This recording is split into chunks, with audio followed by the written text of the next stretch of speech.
If you're getting problems with these O-rings leaking, as often happens, or lots of leaks around here and you try all sorts to stop it, what I've done that works is to just reduce the pressure in the crankcase.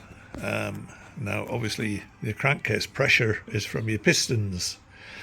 I basically got two big buckets that's going up and down at a horrendous speed, and what that does is it pressurizes the inside of your crankcase, as it should do. Now that vapor is used for various things around your engine, which is good, but it can also cause a problem too. And if it gets the pressure's too high, especially if you've just re-ringed your engine and you've got a bit of blow-by, because sometimes when you get blow-by you get too much pressure going past the rings until your rings are bedded into the crankcase, and that just makes it a little bit too high. So to get around that, or as a solution for that, which works, is to fit an engine breather, which is what I've got in here.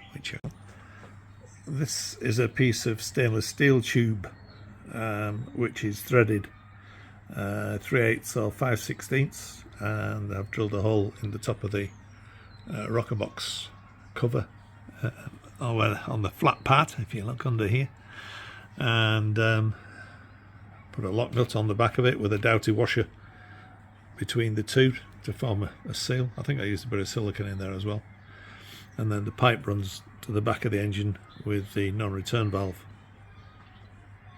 Mine's been on quite a long time. And I just leave it on. It never comes off, and I don't have any problems with it leaking, because the excess pressure that builds up inside your crankcase, it vents via that valve that I've fitted, a one-way valve. Very important you fit that one-way valve. You don't want air getting drawn into the engine. The one-way valve allows the air to go out but not in, so literally while it's running, that valve is allowing your engine to depressurize. It blows out, if you like, but can't suck back in.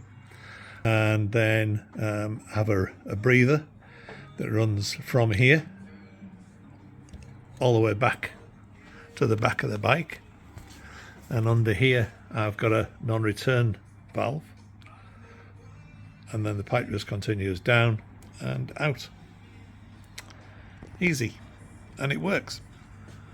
No more leaks. Little note of safety on this, by the way: you do not want to be putting a nut on the inside of the rocker box in case that rattles loose and falls inside your engine. That's a real bad thing to do.